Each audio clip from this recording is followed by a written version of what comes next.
IT advance IT advance में organic chemistry एक अपना अहम भूमिका निभाता है। तो आईटी एडवांस की सिलेबस में ऑर्गेनिक केमिस्ट्री में क्या क्या आपको पढ़ना है और पास्ट में किसके ऊपर आईटी ने सबसे ज्यादा क्वेश्चन को क्रिएट किया है, पूछा है, वो हमें कैसे मालूम चलता है? वो हमको मालूम चलता है उनकी सिलेबस से। अगर सिलेबस में जो जो चीजें हैं, अगर हम उसकी प्रॉपर अंडरस्टैंडिंग है, उससे रिलेटेड अगर हमने क्वेश्चन को प्रॉपर तरीके से लगाया है, दैट मीन्स हमारा कमांड बनेगा। और जब हमारा कमांड बनेगा तो हम प्रॉपर तरीके से क्वेश्चन भी लगा लेंगे। ठीक है। तो अगर मैं बात करता हूं सिलेबस की, तो सबसे पहले आईटी की वेबसाइट पे जाइए और वेबसाइट पे जाओगे तो यहाँ पे आपको यहाँ पर सिलेबस दिखता है। तो यहाँ सिलेबस वाले पार्ट को आप क्लिक करिए और यहाँ पे वेबसाइट पे आपको एक पीडीएफ के फॉर्मेट में सिलेबस मिल जाएगा। और जब आप इस सिलेबस को खोलोगे तो आपको सिलेबस में ऑर्गेनिक केमिस्ट्री के कुछ इस तरह के लिखे हुए सिलेबस दिखाई देंगे। अगर इसमें देखूं तो सबसे पहले दे रहा है basic principle of organic chemistry. तो आपका फोकस कहां होना चाहिए? ध्यान से देखिए, मतलब हाइब्रिडेशन ऑफ कार्बन। मतलब ऑर्गेनिक केमिस्ट्री की बात कर रहे हैं तो कार्बन का हाइब्रिडेशन प्रॉपर तरीके से आना चाहिए और पास्ट में इससे क्वेश्चन पूछा भी गया है। बस में आगे तो हाइब्रिडेशन के ऊपर अच्छा कमांड होना चाहिए। दूसरा, सिग्मा एंड पाई बॉन्ड। तो अगर कोई बच्चा आईटी एडवांस की तैयारी कर रहा है तो मान के चलिए उससे सिग्मा और पाई बॉन्ड आता होगा। तो इसके ऊपर पास्ट में क्वेश्चन नहीं आए हैं, लेकिन हाइब्रिडेशन से क्वेश्चन आया है। दूसरा, shape of simple organic molecule. तो शेप की अंडरस्टैंडिंग प्रॉपर तरीके से आनी चाहिए, लेकिन इससे पास्ट में क्वेश्चन नहीं आया है। दूसरा, एरोमेटिसिटी, ये प्रॉपर तरीके से आना चाहिए। मतलब किस कंपाउंड को एरोमेटिक कहते हैं, किस कंपाउंड को एंटी एरोमेटिक कहते हैं, किस कंपाउंड को नॉन एरोमेटिक कहते हैं, ये प्रॉपर क्लियर होना चाहिए। किसे एलिसाइक्लिक कहते हैं, किसे एलिफेटिक कहते हैं, कौन होमोसाइक्लिक है, कौन हेट्रोसाइक्लिक है, ये प्रॉपर टर्म्स हैं, वो आपको आना चाहिए। लेकिन एरोमेटिक कैरेक्टर को पहचानना और देखना प्रॉपर आना चाहिए। मतलब पास्ट में अगर बेसिक अंडरस्टैंडिंग ऑर्गेनिक केमिस्ट्री से क्वेश्चन की बात करें तो आपको इन्हीं दोनों सेगमेंट से आपको प्रॉपर तरीके से क्वेश्चन दिखाई देगा। मतलब अगर आप आईटी एडवांस की तैयारी कर रहे हो या अच्छे लेवल की ऑर्गेनिक केमिस्ट्री की एग्जाम की तैयारी कर रहे हो जिसमें ऑर्गेनिक आता हो, तो आपको हाइब्रिडेशन और एरोमेटिसिटी मतलब क्लासिफिकेशन इसके प्रॉपर अंडरस्टैंडिंग होनी चाहिए। अब अगर आगे बढ़ते हैं तो यहां बोल रहे हैं स्ट्रक्चरल एंड ज्योमेट्रिकल आइसोमरिज्म। मतलब डायरेक्ट क्वेश्चन तो यही पूछा है कि स्ट्रक्चरल आइसोमर्स कौन से होते हैं ये बताइए, रिलेशन है ये दे दिया है, इसके बारे में बताइए। ये पास्ट में नहीं पूछा है, एडवांस में। अगर ज्योमेट्रिकल आइसोमर की बात करें तो भी एडवांस में नहीं पूछा है कि ज्योमेट्रिकल आइसोमर बताइए। पुराने जेई वगैरह में एक आध बार दे दिया था, लेकिन एडवांस में पास्ट में इन्होंने क्वेश्चन डायरेक्ट नहीं पूछा है। लेकिन इसका एप्लीकेशन आगे रिएक्शंस में आता है, इसलिए बेसिक अंडरस्टैंडिंग आपको ज्योमेट्रिकल आइसोमर की होनी चाहिए। लेकिन इनका मेन फोकस इसके ऊपर होता है, वो कहां होता है? स्टीरियो आइसोमरिज्म में, ऑप्टिकल पे। तो ध्यान से देखो, यहाँ पे स्ट्रक्चरल एंड ज्योमेट्रिकल आइसोमर लिखते हैं, लेकिन आगे लिखते हैं stereo isomers and stereo chemical relationship. इसमें किसके ऊपर? इनहेंसमर्स के ऊपर। किसके ऊपर? डायस्टीरियमर्स के ऊपर। एक टर्म मीजो कंपाउंड्स के ऊपर। ये प्रॉपर तरीके से आना चाहिए। लेकिन लिमिट भी तो होगा, किस लिमिट तक आपको पढ़ना है, वो लिमिट भी यहां पे क्लियर कर रहे हैं कि of compound containing up to 2 asymmetric carbon. मतलब केवल 2 ही एसिमेट्रिक कार्बन और 2 ही कायरल कार्बन तक की कहानी आपको ज्यादा डिटेल में पढ़नी है। उसके आगे पढ़ लो तो अच्छी बात है, लेकिन कम से कम 2 तक की प्रॉपर अंडरस्टैंडिंग होनी चाहिए। आगे बोल रहे हैं आरएस एंड इजेड कॉन्फ़िगरेशन, लेकिन बोल रहे हैं एक्सक्लूडेड हटा दिया है, लेकिन आना चाहिए बेटा, क्योंकि इसी आरएस के बेसिस पे ही आगे तुम बताने वाले हो कि कौन एनेंसोमर है, कौन डायस्टेरियोमर है और कैसे कैसे रिलेशन होते हैं। तो पता नहीं क्यों समझदार आत्माओं ने इस पर्टिकुलर को स्पेसिफिक बोल दिया है कि आरएस और इजेड कॉन्फ़िगरेशन को एक्सक्लूड कर दिया है। लेकिन आत्माएं, ये आपको मालूम होनी चाहिए कि अगर इनेंसोमर और डायस्टेरियोमर की बात कर रहे हो और अच्छे लेवल का क्वेश्चन बना रहे हो तो बेटा इस आरएस को और इजेड को तो हेल्प लोगे। बिना आरएस के हेल्प से अच्छे क्वेश्चन कैसे बनेंगे? अगर मान लो एक फिशर में लिख दिया जाए और एक फ्लाइंग वेज में लिख दिया जाए और आपस में रिलेशनशिप की बात कर लिया जाए, तो क्या केवल मिरर इमेज देख के क्वेश्चन लगा लोगे? नहीं, आपको आरएस प्रॉपर तरीके से आना चाहिए। बस में आगे तो पता नहीं क्यों इन समझदार आत्माओं ने इतने सालों से लिख के रखा हुआ है कि RS and EZ configuration excluded, लेकिन एक्सक्लूडेड नहीं होना चाहिए था यार, यहां इंक्लूडेड लिख देते या एक्सक्लूडेड इंक्लूडेड की बाउंडेशन से हटा देते, डायरेक्ट लिख देते आरएस एंड इजेड कॉन्फ़िगरेशन। मतलब इतनी चीजें आपको प्रॉपर तरीके से आनी चाहिए। तो इसका आइसोमरिज्म की कहानी भी यहीं पे उन्होंने खत्म कर दी। ध्यान से देखिए, उसका बोल रहे हैं determination of empirical and molecular formula of simple compound bye combustion method only. Past में कभी पूछा नहीं है, लेकिन इंफॉर्मेशन के रूप में यहां पर दिया है। आगे बोल रहे हैं IUPAC nomenclature of organic molecules, किसके ऊपर? हाइड्रोकार्बन के ऊपर फोकस है, including simple cyclic hydrocarbons and their monofunctional and bifunctional derivative only. मतलब वो सिंपल हाइड्रोकार्बन की और मोनो और बाई फंक्शनल कंपाउंड्स की जो स्ट्रक्चर्स आएंगे उन्हीं के बेसिस पे कहीं ना कहीं नोमेनक्लेचर के क्वेश्चन पूछे गए हैं और फ्यूचर में भी पूछे जाएंगे।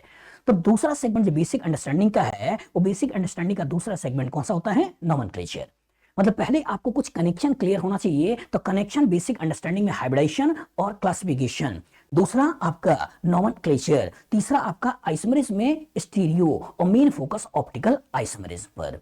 बस में आगे उसके बाद आगे बढ़ रहे हैं कि हाइड्रोजन बॉन्डिंग का कॉन्सेप्ट भी आना चाहिए। उसका बोल रहे हैं अब इलेक्ट्रॉनिक इफेक्ट में, इलेक्ट्रॉनिक इफेक्ट में कह रहे हैं कि इंडक्टिव इफेक्ट आना चाहिए, रेजोनेंस आना चाहिए, हाइपर कंजुगेशन आना चाहिए, एसिडिटी आनी चाहिए and basicity of organic compound निकालने आना चाहिए।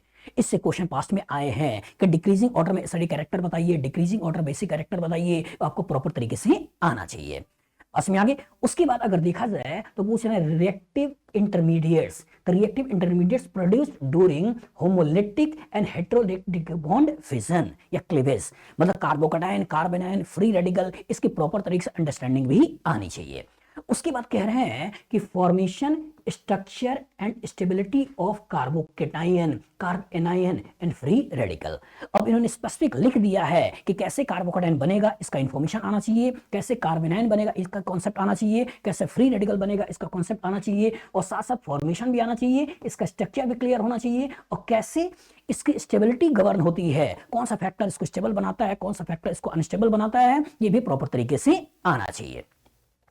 मतलब इतने पार्ट को अगर देखा जाए तो एनसीईआरटी की जो पहला सेक्शन है organic chemistry some basic principle and technique, और जो organic chemistry some basic principle and technique है उसमें इन्होंने क्या क्या उठाया? इन्होंने उठाया हुआ है हाइब्रिडाइजेशन, दूसरा उठाया है क्लासिफिकेशन, तीसरा उठाया है नोमेनक्लेचर, तीसरा उठाया है isomerism, main focus geometrical optical isomerism पे, चौथा इन्होंने उठाया हुआ है आपका इलेक्ट्रॉनिक इफेक्ट, इलेक्ट्रॉनिक इफेक्ट में resonance, hyperconjugation, inductive effect और reaction intermediates, acid and base, इनके ऊपर इनका पूरा फोकस है।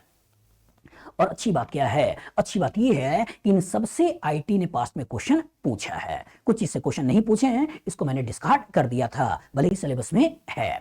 अब उसके बाद चैप्टर में आते हैं और पहला कह रहे हैं अल्कीन, तो अल्कीन चैप्टर में पहला इन्होंने दिखा रखा है होमोलॉगस सीरीज, आना चाहिए लेकिन पास्ट में क्वेश्चन नहीं आए हैं। एडवांस में physical properties, melting point, boiling point and density, past में जो क्वेश्चन आया है वो है आपका बॉइलिंग पॉइंट को लेकर, फिजिकल प्रॉपर्टी को लेकर इन्होंने पास्ट में क्वेश्चन पूछा है, मेल्टिंग पॉइंट को लेकर और डेंसिटी को लेकर पास्ट में क्वेश्चन नहीं पूछा है।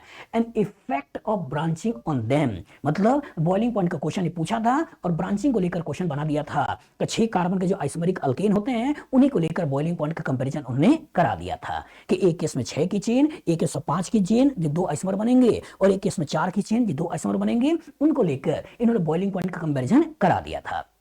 उसके बाद कायदे से इसको बेसिक अंडरस्टैंडिंग में ही होना चाहिए था conformation, conformation of ethane and butane, ठीक है, और साथ में लिख रहे हैं न्यूमान प्रोजेक्शन ओनली। भाई साहब लिखते तो है न्यूमान पोजीशन ओनली, लेकिन क्वेश्चन इनका न्यूमान से भी होता है, सोहॉर्स से भी होता है, फ्लाइंग वेस्ट से भी होता है, तो सारा इंटरनल कन्वर्जन आना चाहिए। और कहानी में लिखते जरूर है कन्फर्मेशन इथेन एंड ब्यूटेन, लेकिन जो क्वेश्चन पूछते हैं तो इन्हीं के हाइड्रोजन का हटाकर कोई ना कोई एटम, ग्रुप ऑफ एटम लगा देते हैं और उसके बाद क्वेश्चन क्रिएट कर लेते हैं। मतलब कन्फर्मेशन से भी पास्ट में क्वेश्चन आया है, अच्छी तरीके से दिमाग में थॉट्स को बैठाइएगा। फिर बात करते हैं preparation of from alkyl halide. अच्छा, प्रिपरेशन फ्रॉम अल्काइल हैलाइड की बात करते हैं तो फोकस इनके कहां पे रहता है? इनका फोकस रहता है वुड्स रिएक्शन पे। मतलब वुड्स रिएक्शन का कॉन्सेप्ट प्रॉपर तरीके से आना चाहिए कि कैसे वुड्स रिएक्शन से अल्केन बनाते हैं। कोरे हाउस अल्केन सिंथेसिस आपको प्रॉपर तरीके से आना चाहिए कि कोरे हाउस अल्केन सिंथेसिस से कैसे अल्केन बनाते हैं। तीसरा, अल्काइल हैलाइड के ऊपर जिंक और HCl डाल के कैसे रिडक्शन के कॉरस्पॉन्डिंग अल्केन बनाते हैं, ये कॉन्सेप्ट भी प्रॉपर तरीके से आना चाहिए। उसके बाद बोलते हैं एंड एलिफेटिक कार्बोक्सिलिक एसिड, कि एलिफेटिक कार्बोक्सिलिक एसिड से कैसे अल्केन बनाते हैं, ये कॉन्सेप्ट आपको आना चाहिए। मतलब कोल्बे इलेक्ट्रोलिसिस आपको प्रॉपर तरीके से आना चाहिए, डीकार्बोक्सिलेशन आपको प्रॉपर तरीके से आना चाहिए। इसके बाद ये बोल रहे हैं कि रिएक्शन, मतलब प्रिपरेशन की कहानी यहीं पे छोड़ दे रहे हैं, लेकिन टुकड़े बाय टुकड़े इधर उधर ग्रीकनाट रिएजेंट से हम अल्केन कैसे बनाते हैं, इससे भी आपकी अंडरस्टैंडिंग होनी चाहिए। फोकस इनका प्रिपरेशन में उन्हीं पे है, वुड्स रिएक्शन पे है, कोरिहाउस अल्केन सिंथेसिस पे है, डीकार्बोक्सिलेशन पे है, कोलवे इलेक्ट्रोलिसिस पे है। लेकिन एडिशनली भी कुछ चीजें हैं जैसे क्लेमेंसन रिडक्शन से अल्केन बनाना, वुल्फकिसन रिडक्शन से अल्केन बनाना, एचआई रेड फास्फोरस के कोरस्पोंडिंग अल्केन बनाना, ठीक है, अल्काइल हैलाइड के ऊपर जिंक एसिड डालकर रिडक्शन के कोरस्पोंडिंग अल्केन बनाना, ठीक है। तो इनका भी प्रॉपर कॉन्सेप्ट आपको आना चाहिए। लेकिन फोकस किस पे है? आपका वुड्स रिएक्शन, आपका कोरिहाउस अल्केन सिंथेसिस, डीकार्बोक्सिलेशन एंड आपका कोलबे इलेक्ट्रोलिसिस। इसका जो रिएक्शन की बात कर रहे हैं, इस रिएक्शन एक बोल रहे हैं कंबशन, एक बोल रहे हैं halogenation, including allylic and benzylic halogenation and oxidation. तो इनका अब तक जो क्वेश्चन आया है बेटा, वो केवल और केवल किससे आया है? हैलोजिनेशन रिएक्शन से। मतलब mono halogenation, di halogenation, alkene के ऊपर हैलोजिनेशन, अल्कीन पे एक हाइड्रोजन हटाकर अल्काइल हैलाइड बना देना, उसके ऊपर फिर से हैलोजिनेशन। इस तरह के क्वेश्चन बार बार आए हैं। एलाइलिक के बेंजाइलिक पोजीशन पे कभी आपकी हाइड्रोजन हटाकर हैलोजन को लगाना हो, मतलब एनबीएस का कॉन्सेप्ट भी प्रॉपर तरीके से इन्होंने आपसे पूछा है। तो एनबीएस का कॉन्सेप्ट भी प्रॉपर तरीके से आना चाहिए, halogen in presence of light भी प्रॉपर तरीके से आना चाहिए। इसके क्वेश्चन आपसे पूछे जाते हैं। कंबशन का इंफॉर्मेशन आपका एनसीईआरटी में लिखा है, पास्ट में पूछा हुआ नहीं है। ऑक्सीडेशन, ऑक्सीडेशन अल्कीन, इसकी कहानी भी पूछी हुई नहीं है। मेन में जरूर पूछ लिया था कि अगर कार्बन कार्बन कार्बन एक ही कार्बन जुड़े हैं, एक H है, KMnO4 का रिएक्शन करा दोगे तो उससे क्या बनेगा। लेकिन एडवांस में आए तो ऑक्सीडेशन से भी इसका क्वेश्चन पास्ट में नहीं आया है। नहीं आया है मतलब 2007 से लेकर 2024 इतना तो पेपर आपके वेबसाइट पे है, उसमें से देखोगे तो आपको दिख जाएगा। इसमें आपके इनके क्वेश्चंस नहीं है। दूसरा जो चैप्टर आते हैं अल्कीन एंड अल्काइन, इसमें क्या पूछ रहे हैं? इसमें पूछ रहे हैं कि फिजिकल प्रॉपर्टीज। इनका फोकस किसके ऊपर है? बॉइलिंग पॉइंट के ऊपर, डेंसिटी के ऊपर, डाइपोल मूवमेंट के ऊपर। लेकिन अच्छी बुरी बात क्या है कि कभी इन्होंने फिजिकल प्रॉपर्टी का क्वेश्चन नहीं दिया है। नहीं दिया है, पढ़ने के लिए हमको पढ़ना है क्योंकि सिलेबस में है। Boiling point, density, dipole movement के ऊपर क्वेश्चन नहीं है। प्रिपरेशन बाय एलिमिनेशन रिएक्शन जरूर पूछा है। अल्काइल हैलाइड से HX निकालकर अल्कीन बनाना आना चाहिए, अल्कोहल से वाटर निकालकर अल्कीन बनाना आना चाहिए। क्वेश्चंस पूछे जाते हैं। बस में आगे इसी तरीके से अगर बात कर रहे हैं acid catalyse hydration excluding the stereochemistry of addition and elimination, मतलब अल्कीन के रिएक्शन में आ रहे हैं, कह रहे हैं कि एसिड कैटलाइज हाइड्रेशन मतलब पानी H+ का रिएक्शन कराओगे अल्कीन से तो उससे क्या बनेगा, प्रॉपर तरीके से आना चाहिए। लेकिन साथ में बोल रहे हैं कि excluding the stereochemistry of addition and elimination. लेकिन पता नहीं क्यों लिखते हैं कि excluding the stereochemistry of addition and elimination, जबकि स्टीरियोकेमिस्ट्री तो इंपॉर्टेंट होती है।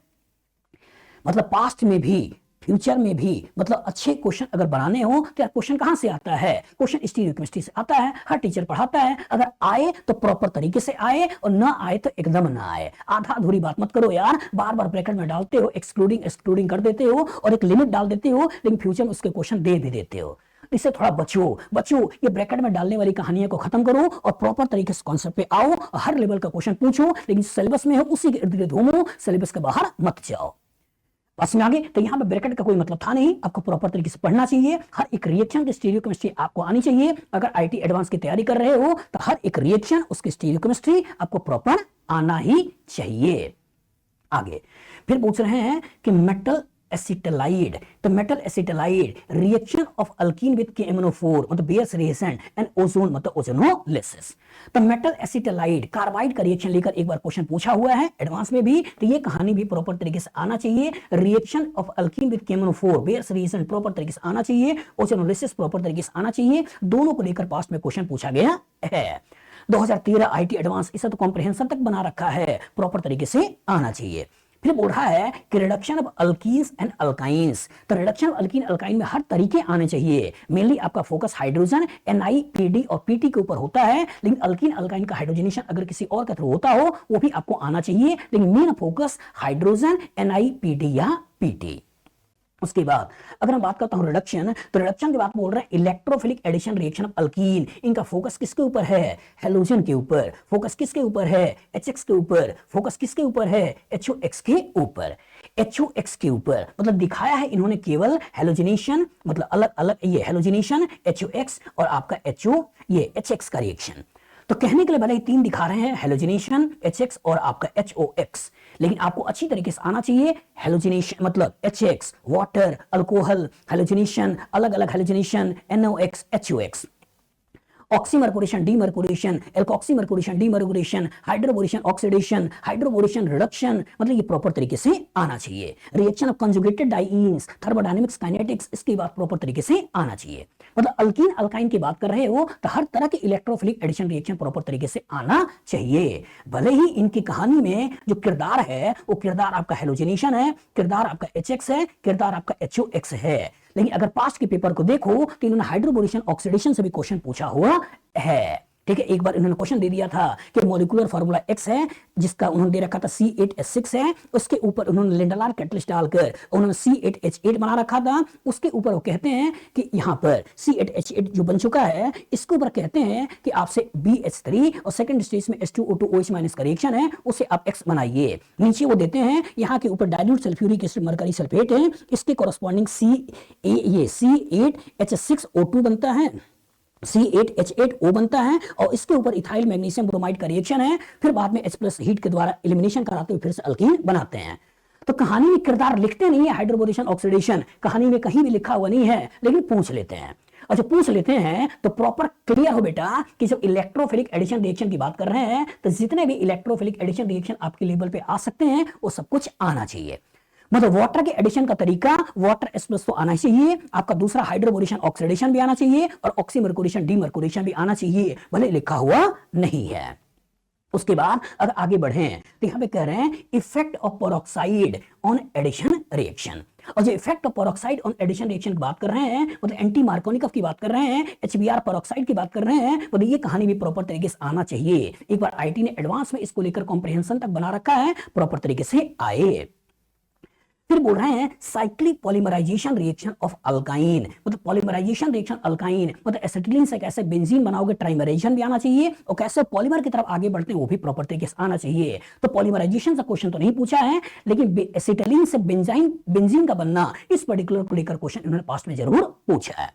अब एलिफेटिक से जो एरोमेटिक में आते हैं तो एरोमेटिक में आपसे पूछते हैं कि स्ट्रक्चर, आपसे बोलते हैं इलेक्ट्रोफिलिक सब्स्टिट्यूशन रिएक्शन। और जो इलेक्ट्रोफिलिक सब्स्टिट्यूशन रिएक्शन में आते हैं तो फोकस किस पे करते हैं, halogenation reaction, nitration reaction, sulphonation reaction, Friedel-Crafts alkylation reaction and Friedel-Crafts acylation reaction.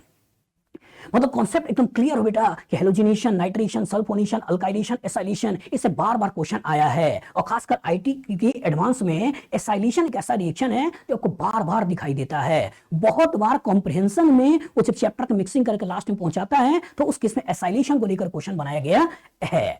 तो एसिड हैलाइड से भी एसाइलेशन करा रखा है, एसिड एनहाइड्राइड से भी हेलोजिनेशन करा रखा है, एस्टर से भी हेलोजिनेशन करा रखा है, कार्बोक्सिलिक एसिड से भी हेलोजिनेशन, ये आपका फ्रीडल-क्राफ्ट एसाइलेशन करा रखा है। तो कहने का मतलब ये है कि हर तरह से एसाइलेशन की बात हो रखी है, मतलब एसिड हैलाइड से भी, एनहाइड्राइड से भी, एस्टर से भी, एसिड से भी, हर लेवल पे तैयार रहना है कि फ्रीडल-क्राफ्ट एसाइलेशन रिएक्शन कैसे होता है। पास्ट में देखोगे तो बार बार इसके क्वेश्चन आपको दिखाई देते हैं।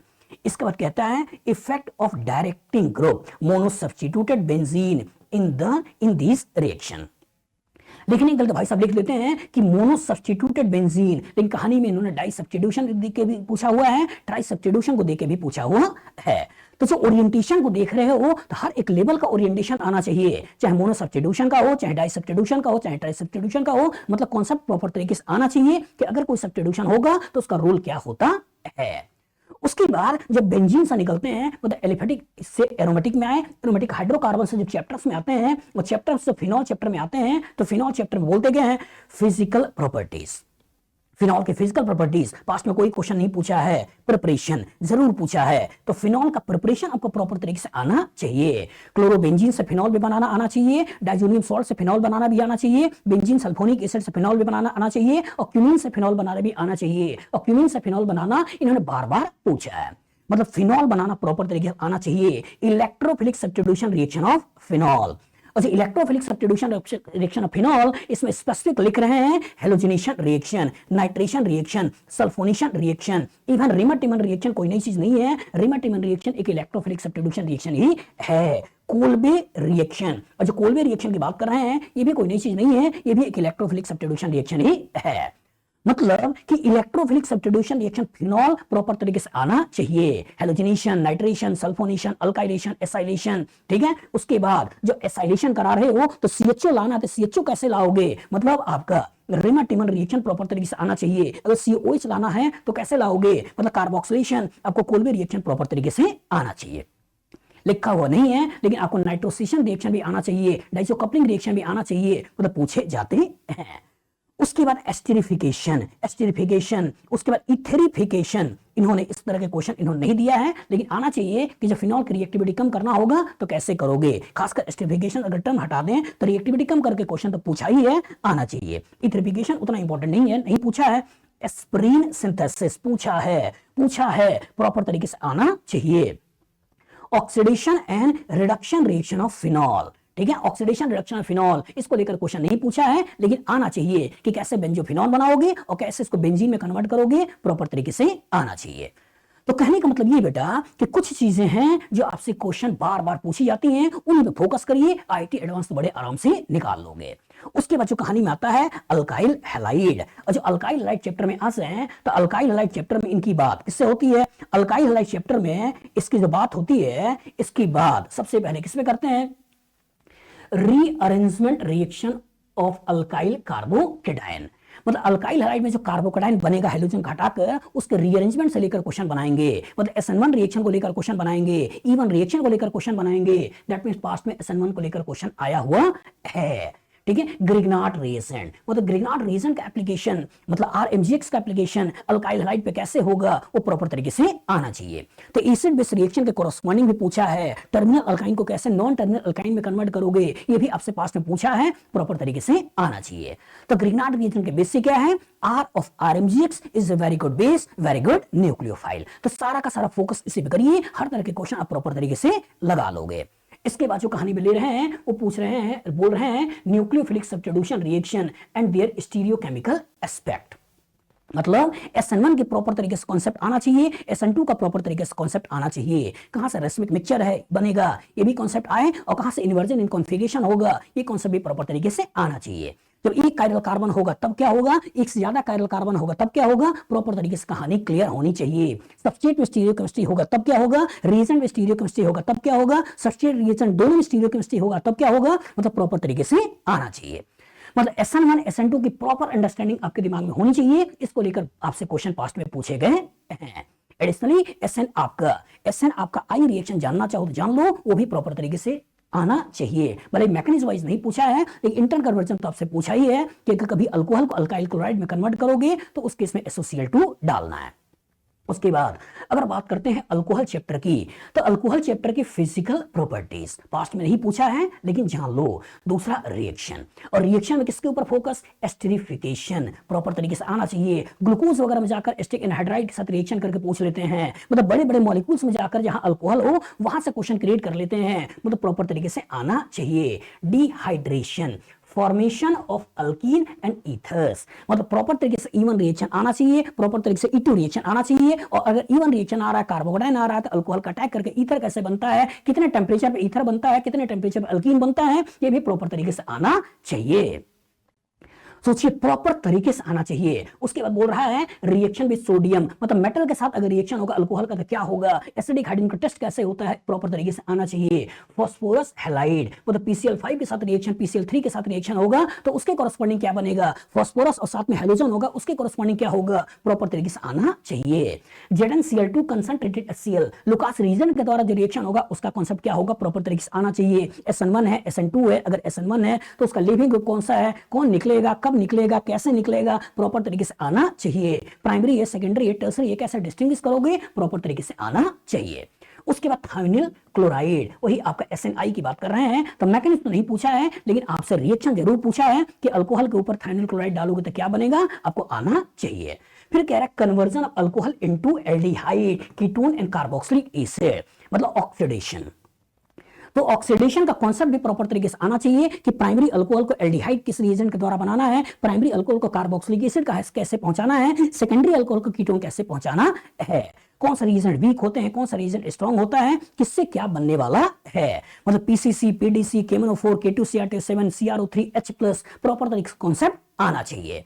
इसका मतलब ऑक्सीडेशन से क्वेश्चन आए हैं, रिडक्शन से क्वेश्चन आए हैं, प्रॉपर तरीके से आना चाहिए। तो जो कहानी में conversion alcohol into aldehyde ketone carboxylic acid है, मतलब फोकस किसके ऊपर है? ऑक्सीडेशन के ऊपर।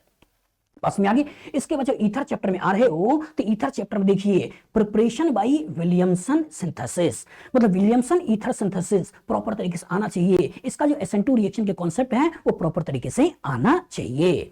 उसके बाद बोल रहे हैं CO बॉन्ड क्लीवेज रिएक्शन, कि कब हम कार्बन ऑक्सीजन बॉन्ड को क्लीवेज करते हैं, इसकी भी प्रॉपर तरीके से कॉन्सेप्ट आना चाहिए। तो मेन फोकस इन्होंने जिसके ऊपर किया है, वो जो पास्ट में रिएक्शन आए हैं, पूछे गए हैं, वो कौन सा है? Williamson ether synthesis. उसके बाद अगर मैं एल्डिहाइड कीटोन्स वाले चैप्टर में आ जाऊं, तो यहां पे इन्होंने दिया हुआ है preparation of aldehyde and ketones from acid, chloride and nitride, मतलब एसिड क्लोराइड से कैसे हम एल्डिहाइड बनाएंगे, मतलब रोशन रूल रिडक्शन का कॉन्सेप्ट प्रॉपर तरीके से आना चाहिए। नाइट्राइल से कैसे एल्डिहाइड बनाएंगे, मतलब स्टेफन रिडक्शन का कॉन्सेप्ट आपको प्रॉपर तरीके से आना चाहिए। एल्डिहाइड फ्रॉम एस्टर, एस्टर से कैसे हम एल्डिहाइड बनाए, ये एल्डिहाइड एस्टर से कैसे एल्डिहाइड बनाएंगे, मतलब डबल एच का कॉन्सेप्ट प्रॉपर तरीके से आना चाहिए। बेंजल्डिहाइड फ्रॉम टोल्वीन, बेंजल्डिहाइड फ्रॉम टोल्वीन, मतलब क्या हुआ? इटार्ट रिएक्शन का कॉन्सेप्ट प्रॉपर तरीके से आना चाहिए। एंड बेंजीन, बेंजीन से कैसे हम CHO लेकर आएंगे, मतलब कैसे हम बेंजल्डिहाइड बनाएंगे, मतलब carbon monoxide HCl, Gattermann coach reaction आपको प्रॉपर तरीके से आना चाहिए। मतलब सोचिए छोटी छोटी चीजों को डालकर क्वेश्चन बनाया है। एसिड क्लोराइड से आपका एल्डिहाइड बनाना, मतलब रोशनमूल रिडक्शन। नाइट्राइल से एल्डिहाइड बनाना, स्टेफन रिडक्शन। एल्डिहाइड से एस्टर बनाना, सॉरी एस्टर से एल्डिहाइड बनाना, मतलब डबल एच का रिएक्शन।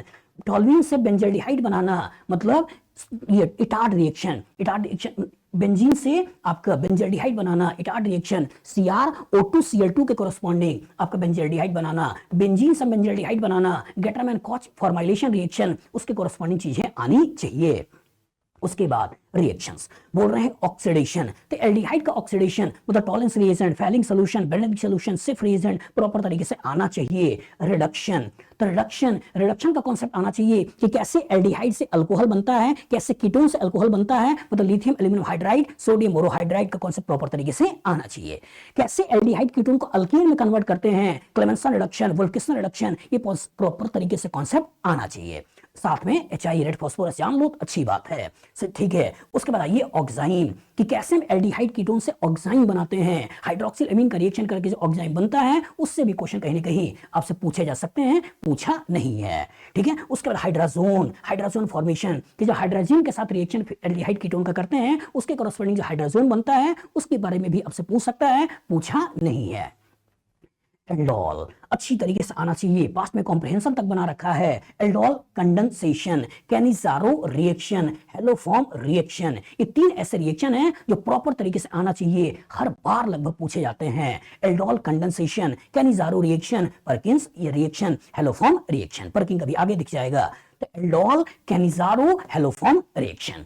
उसके बाद बोल रहे हैं nucleophilic addition reaction with Grignard reagent, तो ग्रिग्नाट रिएजेंट के कोरस्पॉन्डिंग प्राइमरी अल्कोहल का बनना, सेकेंडरी अल्कोहल का बनना, टर्शियरी अल्कोहल का बनना, कैसे कैसे बनेगा वो आपको प्रॉपर तरीके से आना चाहिए। सोडियम बाइसल्फाइड के साथ रिएक्शन, मतलब कौन अटैचमेंट दिखाएगा, कि कार्बन के साथ ऑक्सीजन का अटैचमेंट होगा, कार्बन का सल्फर का अटैचमेंट होगा, मेजर कौन सा होगा, माइनर कौन सा होगा, प्रॉपर तरीके से आना चाहिए। HCN का रिएक्शन, साइनोहाइड्रीन का बनना, ये भी प्रॉपर तरीके से आना चाहिए।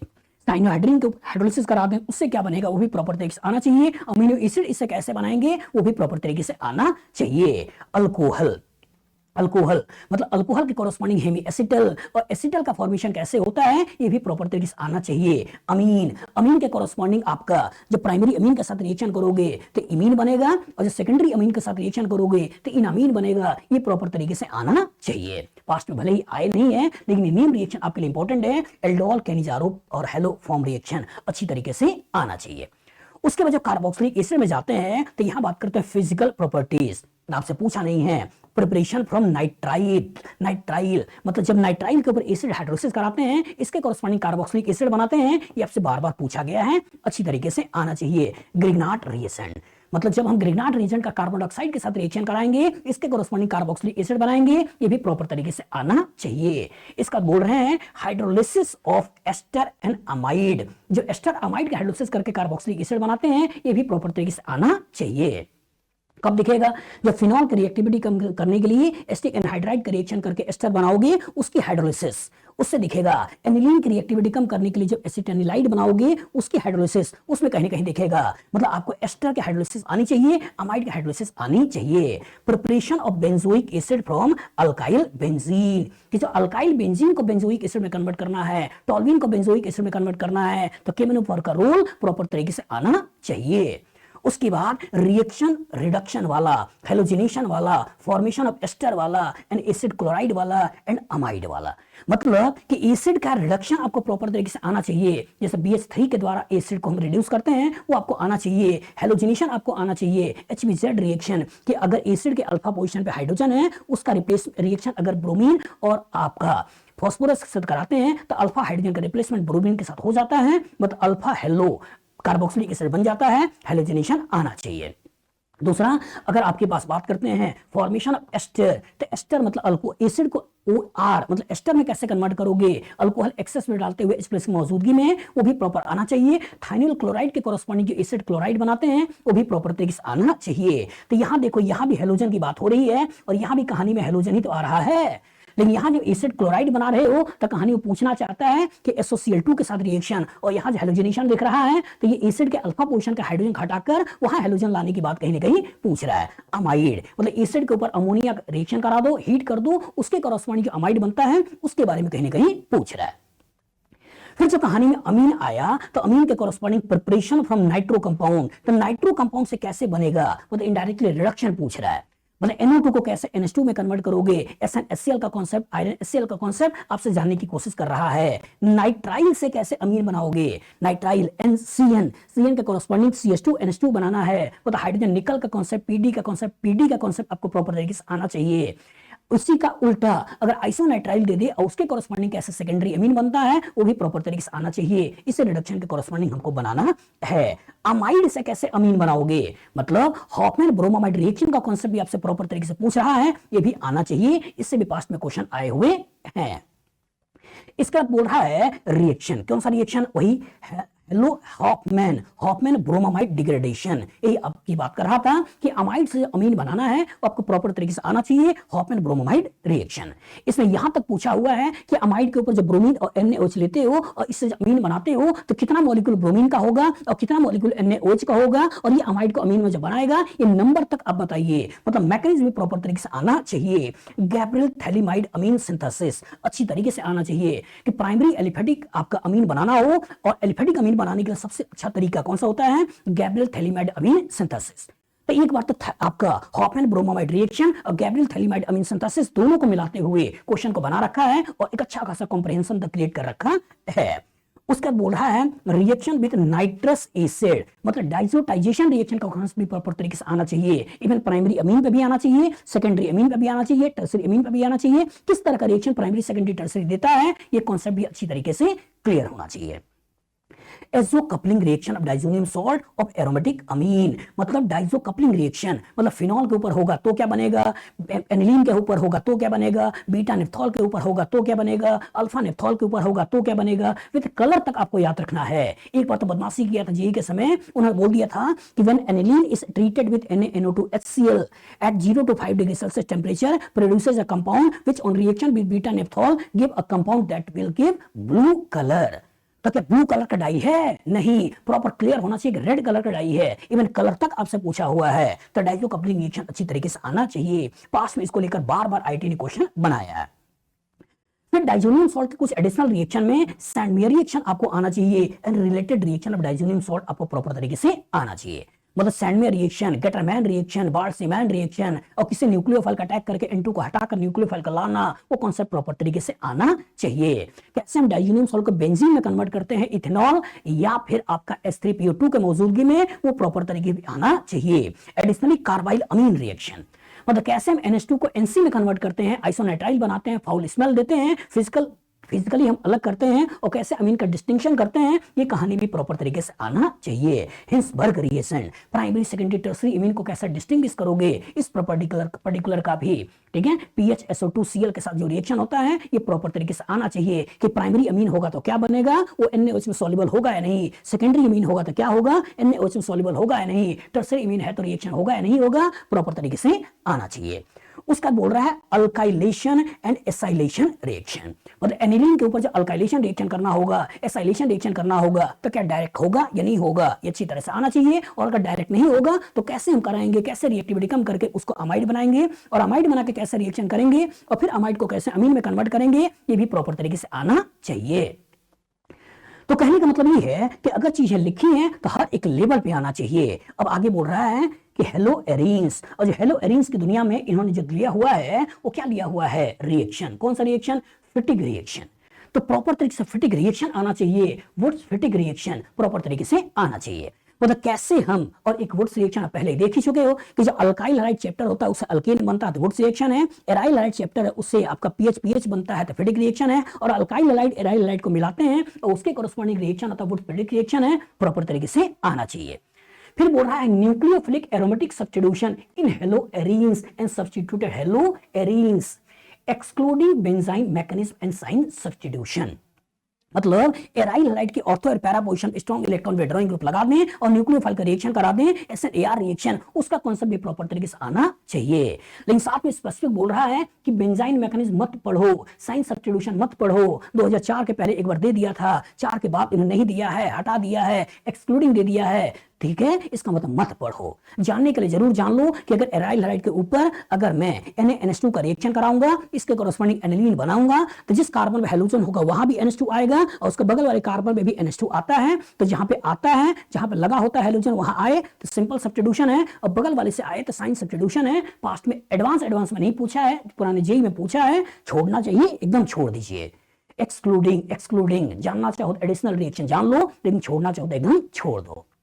आगे इतने रिएक्शंस हैं, और जब बायोमोलिक्यूल में भी आ जाएं तो बायोमोलिक्यूल में इसका फोकस किसके ऊपर है, कार्बोहाइड्रेट के ऊपर। किसमें पूछ रहे हैं, classification mono and disaccharide proper तरीके से आना चाहिए, ग्लूकोज एंड सुक्रोज, ठीक है। मतलब मोनोसैकेराइड का क्लासिफिकेशन प्रॉपर आए कि किसे मोनोसैकेराइड कहना है, किसे डाइसैकेराइड कहना है, ग्लूकोज क्या होता है, सुक्रोज क्या होता है, इनके ऊपर ऑक्सीडेशन रिएक्शन से क्या बनता है, इनके रिडक्शन से क्या बनता है, ग्लाइकोसाइड बॉन्डिंग क्या होती है, हाइड्रोलिसिस ऑफ डाइसैकेराइड करते हैं, किसका किसका, सुक्रोज का करेंगे, माल्टोज का करेंगे, लैक्टोज का करेंगे, तो इससे क्या बनेगा, साथ में एनोमर्स क्या होते हैं, ये प्रॉपर तरीके से आना चाहिए।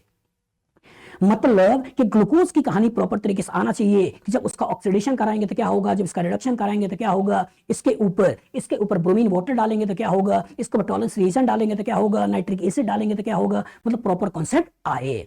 इसी के ऊपर HI रेड फास्फोरस डालेंगे तो क्या होगा, इसके ऊपर अल्कोहल, इसके ऊपर एस्टी एनहाइड्राइड डालेंगे तो क्या होगा, एक्सेस में डालेंगे तो क्या होगा, ठीक है। हाइड्रोक्सिल अमीन के साथ रिएक्शन करेंगे क्या होगा, फिनिल हाइड्राजीन के साथ रिएक्शन करेंगे तो क्या होगा, HCl के साथ रिएक्शन करेंगे तो क्या होगा। मतलब कुछ बेसिक रिएक्शन जो ग्लूकोज का है वो आपको प्रॉपर तरीके से आना चाहिए।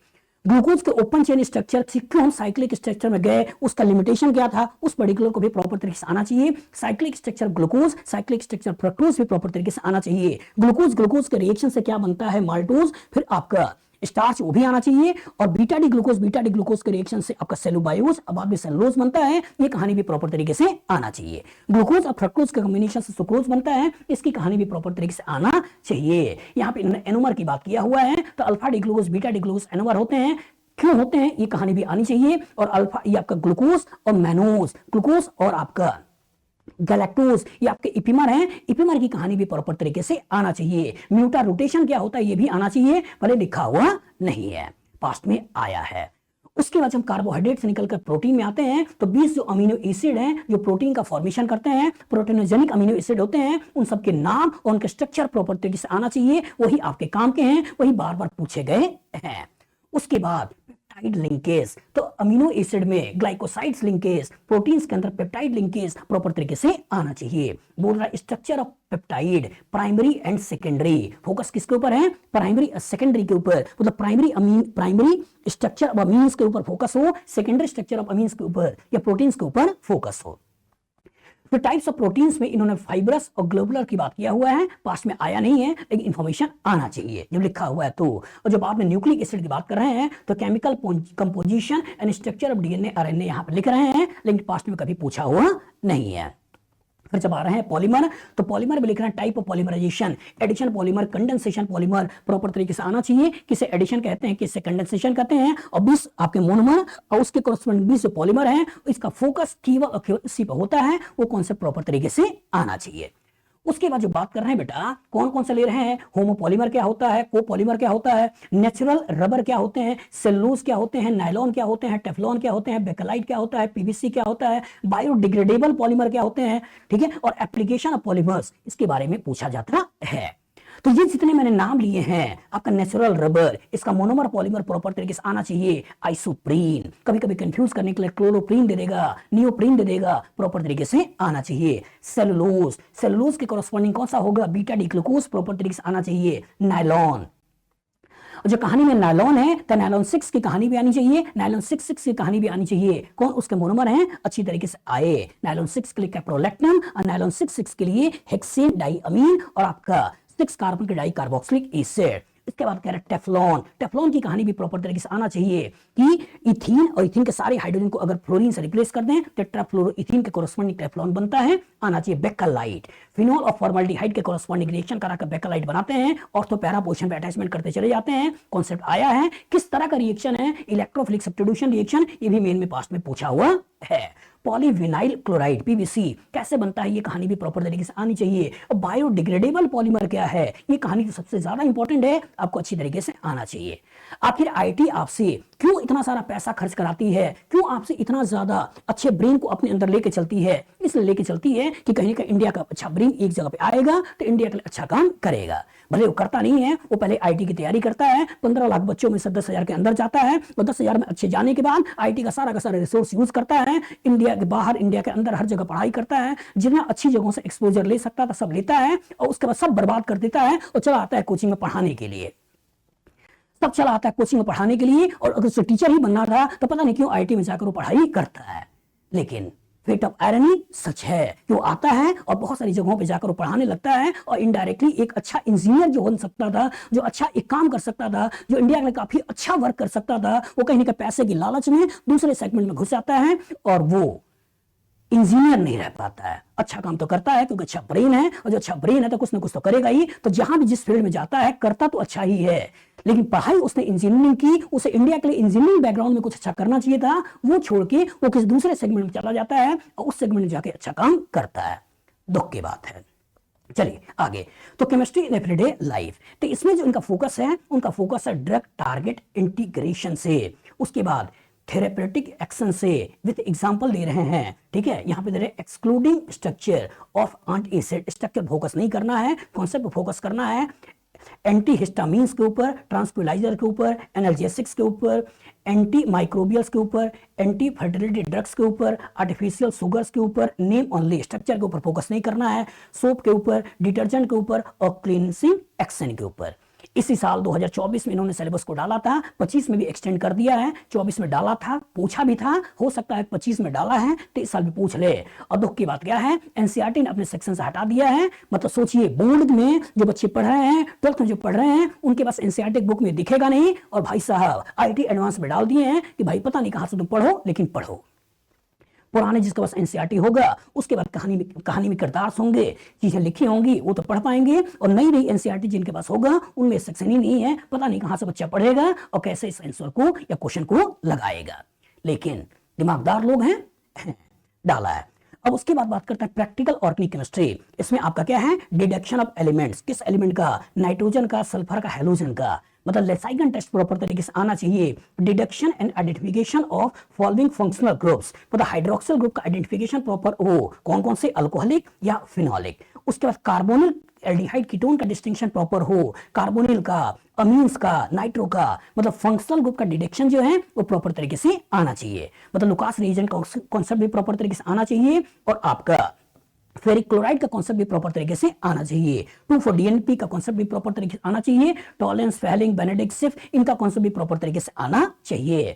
उसके वजह अमीन्स की बात कर रहे हैं तो अमीन्स का डिस्टिंक्शन, नाइट्रो का डिस्टिंक्शन, ये कहानी भी प्रॉपर तरीके से आना चाहिए। मतलब कार्बाइल अमीन का कहानी भी हो और टॉलेंस रिएजेंट की कहानी भी हो, मॉलिक्यूलर टेस्ट भी प्रॉपर तरीके से आना चाहिए। तो ये कुछ फिजिकल प्रॉपर्टी से रिलेटेड, प्रैक्टिकल ऑर्गेनिक केमिस्ट्री से रिलेटेड क्वेश्चंस थे, जो कहीं ना कहीं आईटी एडवांस में इनको लेकर क्वेश्चन बनाए जाते हैं। कभी कभी तो अच्छा क्वेश्चन बनाना होता है तो केमिकल रिएक्शन कराकर आपसे कुछ बनवा लेगा, और उसमें जाकर फिजिकल प्रॉपर्टी, उसमें जाकर प्रैक्टिकल ऑर्गेनिक केमिस्ट्री को मिला देगा, और उसमें जाकर क्वेश्चन बना लेता है और बनाता है। तो इतनी देर से चिल्ला रहा हूं, बता रहा हूं, अच्छा लग रहा होगा, सुन रहे होगे, शेयर करो यार वीडियोस को, लोगों तक पहुंचाओ। बहुत मेहनत करता हूं, 2011 से मैं यूट्यूब से जुड़ा हुआ हूं, लेकिन पता नहीं क्यों लगभग 40,000 42,000 सब्सक्राइबर आकर मेरी दुनिया रुक गई है। मतलब पहले बढ़ती थी, अब गिर रही है। मतलब 2016 में मैंने 2011 में चैनल बनाया था, 2016 तक 42,000 पहुंच गया था, और 16 17 18 19 20 21 22 23 24 हो चुका है, और 42 मतलब घट घट के अब 40 के आसपास पहुंच गया है। करो, आप ही लोग कुछ करो। अगर लगता है कि मैं सही पढ़ाता हूँ, लगता है कि नॉलेज देता हूँ, तो थोड़ा लोगों तक पहुंचाओ और चैनल से जुड़ो, हेल्प मिलेगी। केमिस्ट्री हम आपको सुधार देंगे और आपकी प्रॉपर अच्छा बना देंगे। कुछ बोलते रहते हैं, अच्छी बुरी बातें भी सुनते रहो, लेकिन केमिस्ट्री तो सीख जाओगे। चलिए, तो ये एडवांस का सिलेबस है बेटा, एक बार देखो और इन्हीं को प्रॉपर तरीके से फोकस करो। जहां से भी नोट्स पढ़ते हो देखो, लेकिन लिमिटेशन इतना ही रखो। मतलब ये तुम्हारी बाउंड्री है, इसी बाउंड्री के इर्द गिर्द घूमोगे, आप क्वेश्चन अच्छी तरह से लगा लोगे और नंबर भी पा लोगे। बाउंड्री से भटकोगे, बाउंड्री से भटकोगे, इधर उधर दौड़ोगे, भागोगे, ये पढ़ लूं, वो पढ़ लूं, ये भी देख लूं, वो भी देख लूं, मतलब फंस जाओगे। बहुत सारे ज्ञानी लोग आजकल ज्ञान बांट रहे हैं और बहुत सारी फालतू फालतू चीजों को पढ़ा रहे हैं, वो काम के नहीं है। तो जो आपके सिलेबस में है उसके इर्द गिर्द जितने परम्यूटेशन कॉम्बिनेशन हो सकते हैं उस पर फोकस करिए। अगर आप इन्हीं सारे परम्यूटेशन कॉम्बिनेशन को सही तरीके से देखना चाहते हो और आप चाहते हो कि आपकी बाउंड्री के अंदर रहकर जो आईटी एडवांस फ्यूचर में क्वेश्चन बना सकता है, उसका एक अच्छा प्रैक्टिस आप चाहो तो मेरी ये बुक जो है 24 टेस्ट पेपर, इसके थ्रू आप देख सकते हो। मतलब मेरी कोशिश थी कि इस पर्टिकुलर बुक को लिखने में जो आपके सिलेबस के अंदर चीजें हैं, जितने रिएक्शंस हैं, जितने कॉन्सेप्ट्स हैं, उन कॉन्सेप्ट को प्रॉपर तरीके से एक बैलेंस वे में लेकर आपको प्रॉपर तरीके से चीजों को समझाया जाए। तो ये 24 टेस्ट पेपर्स बहुत मेहनत से मैंने लिखा है बेटा। इस 24 टेस्ट पेपर में 2 सेगमेंट हैं, 12-1 और 12-2। ये 12 जो पेपर्स हैं, उन 12 पेपर्स में पहले ऑर्गेनिक केमिस्ट्री को 8 भागों में मैंने डिवाइड किया है। मतलब टुकड़े बाय टुकड़े, जैसे बेसिक अंडरस्टैंडिंग नोमेनक्लेचर, फिर आइसोमरिज्म, फिर जीओसी, इलेक्ट्रॉनिक इफेक्ट, इस तरह करते हुए 8 सेगमेंट में पूरी ऑर्गेनिक केमिस्ट्री को डिवाइड किया है। फिर 8 सेगमेंट में डिवाइड करने के बाद उन 8 सेगमेंट को फर्दर 3 सेगमेंट में डिवाइड किया है। मतलब टुकड़े बाय टुकड़े पहले आप ऑर्गेनिक को सीखोगे, फिर कुछ टुकड़े को मिलाकर हम एक बड़ा सेगमेंट बनाएंगे, और फिर उसके बाद जो 12वां पेपर है वो पूरी ऑर्गेनिक केमिस्ट्री एक साथ जोड़ा है। तो इस तरह से 8 फिर 3 फिर 1 12 बन गया, और इसी तरह से दूसरे पार्ट में फिर से 8 फिर 3 फिर 1 12 वहां बन गया, और टोटल 24 पेपर आपको दिखाई देते हैं। तो ये मेरी गारंटी है कि अगर आपने इस 24 पेपर को सही तरीके से लगा लिया, अगर आपने इस 24 पेपर को सही तरीके से लगा लिया, तो मान के चलिए कि आप सिलेबस के अंदर जितने अच्छे परम्यूटेशन कॉम्बिनेशन से क्वेश्चन बन सकते थे वो क्वेश्चन यहां पर डाले हैं। आउट ऑफ सिलेबस जाकर मैंने कोई भी क्वेश्चन इस बुक के अंदर नहीं डाला है। मतलब ये मेरा एक मास्टरपीस है। अगर इस कोई बच्चा ये 720 क्वेश्चन सही तरीके से लगा ले, तो मेरी गारंटी है बेटा वो आईटी एडवांस को सही तरीके से निकाल लेगा और ऑर्गेनिक का हर क्वेश्चन लगा लेगा। मतलब एक बार लें, और एक अच्छे टीचर जो लोग को 20 साल से पढ़ा रहा है और मार्केट में बहुत सारे बुक्स को लिखा हुआ है, एक अच्छे लेवल के पब्लिकेशन के थ्रू भी मेरी बुक्स चलती है, बहुत सारे बुक्स हैं, उनमें एक बुक के ऊपर मैं आज फोकस कर रहा हूं। इस बुक्स को लीजिए, हेल्प मिलेगी। आईटी एडवांस के सारे क्वेश्चंस आप कहीं ना कहीं इसके थ्रू लगा लोगे। मतलब ये आपको एक बाउंड्री दे देगा जिसके इर्द गिर्द आपको पढ़ना है, और आप सही तरीके से पढ़ोगे और सही तरीके से पढ़ोगे तो सही तरीके से क्वेश्चन बनेगा और आपके नंबर भी मिलेंगे। और आउट ऑफ सिलेबस जाकर कहीं भी मैंने इसके अंदर क्वेश्चन नहीं बनाया है, लेकिन सिलेबस में रहकर कितने अच्छे क्वेश्चन बन सकते हैं, क्वालिटी ऑफ क्वेश्चन बन सकते हैं, कैसे चैप्टर को मिलाए जाते हैं, कैसे रिएक्शन को मिक्सिंग करके अच्छे अच्छे कॉन्सेप्ट बनाए जाते हैं और बच्चों से क्वेश्चन पूछे जाते हैं, वो हेल्प आपको यहाँ पे इस बुक के थ्रू दिखेगा। लीजिए, मजा आएगा। ठीक है, चलिए इस लेक्चर को कहीं पे छोड़ते हैं और मिलेंगे नेक्स्ट लेक्चर में, कुछ और बातें करेंगे। Good luck, good day.